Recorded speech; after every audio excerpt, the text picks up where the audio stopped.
चलिए एक सफर पर निकलते हैं, ब्रह्मांड के रहस्यों से लेकर आज की डिजिटल दुनिया के कोड तक।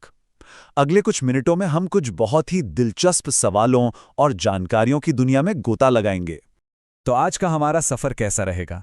हम शुरू करेंगे अंतरिक्ष की गहराइयों से, फिर उतरेंगे विज्ञान की दुनिया में, देखेंगे कि देश कैसे चलते हैं, इतिहास के कुछ पन्ने पलटेंगे और आखिर में आज की टेक्नोलॉजी की बात करेंगे। तो चलिए शुरू करते हैं। पहला पड़ाव अंतरिक्ष से पृथ्वी के केंद्र तक। चलिए अपनी दुनिया के सफर पर निकलते हैं।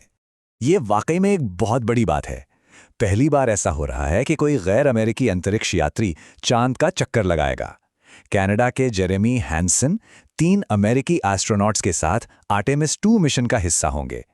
ये अंतरिक्ष की खोज में एक नए अंतर्राष्ट्रीय सहयोग की शुरुआत है।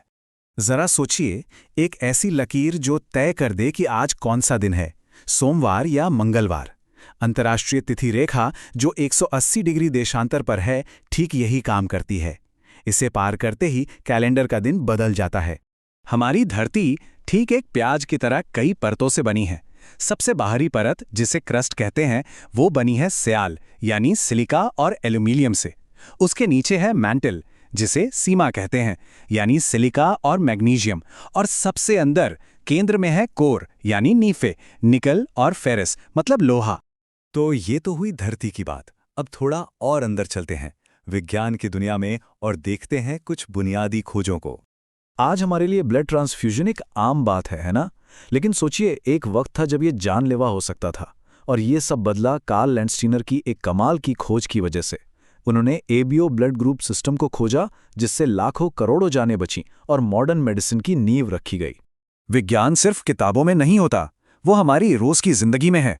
जैसे हवा की रफ्तार नापने वाला एनेमोमीटर, या हमारी त्वचा को हेल्दी रखने वाला विटामिन B2, और हाँ, वो सिलिकॉन जिसके बिना न हमारा फोन चल सकता है न कंप्यूटर। जैसे विज्ञान के नियम होते हैं, वैसे ही समाज को चलाने के भी कुछ नियम होते हैं। तो बात करते हैं शासन और संविधान की। 35 साल, ये सिर्फ एक नंबर नहीं है। भारत में ये एक तरह से अनुभव और परिपक्वता का पैमाना है। देश के सबसे बड़े पदों जैसे राष्ट्रपति, उपराष्ट्रपति या राज्यपाल बनने के लिए कम से कम इतनी उम्र होनी ही चाहिए। टैक्स को समझने का एक आसान तरीका है। एक होता है डायरेक्ट टैक्स, मतलब सीधा आपकी जेब से सरकार के पास, जैसे इनकम टैक्स। और दूसरा होता है इनडायरेक्ट टैक्स, जो आप सीधे नहीं देते बल्कि किसी सामान या सर्विस की कीमत में जुड़ा होता है, जैसे कि GST।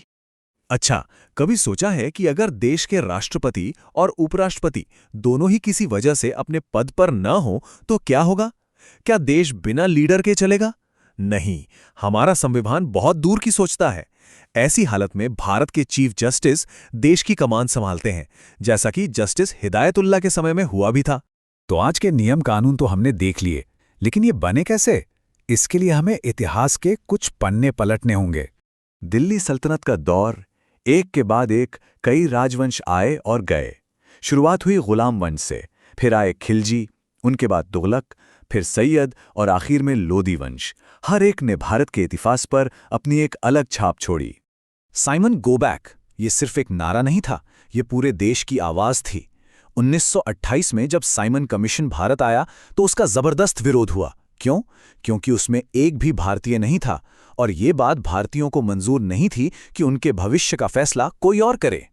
ये विरोध सिर्फ नारों तक सीमित नहीं रहा। इसी दौरान हुए एक प्रदर्शन में पुलिस की लाठियों से स्वतंत्रता सेनानी लाला लाजपत राय बुरी तरह घायल हो गए और बाद में उनका निधन हो गया। उनकी इस शहादत ने आज़ादी की लड़ाई की आग को और भी तेज कर दिया। इतिहास से सबक लेकर अब हम वापस आज की दुनिया में आते हैं, जहां टेक्नोलॉजी, अर्थव्यवस्था और सुरक्षा सबसे बड़े मुद्दे हैं। 4800 करोड़ रुपए, ये एक बहुत बड़ी रकम है, और भारत सरकार इसे अपने उत्तरी सीमा के गांवों को डेवलप करने में लगा रही है।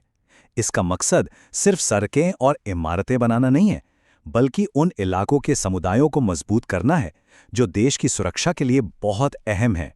ये खबर भारत के टेक्नोलॉजी फ्यूचर के लिए एक मील का पत्थर है।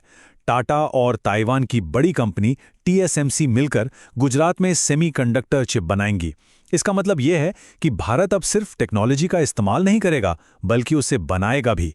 ये एक असली गेम चेंजर है। जैसे हमारी हिफाजत के लिए पुलिस होती है, वैसे ही हमारी डिजिटल दुनिया की हिफाजत के लिए है CERT-N। ये हमारी नेशनल एजेंसी है जो साइबर हमलों से देश को बचाती है। समझिए, ये देश के डिजिटल फायर फाइटर्स हैं जो 2004 से हमारी ऑनलाइन सुरक्षा कर रहे हैं।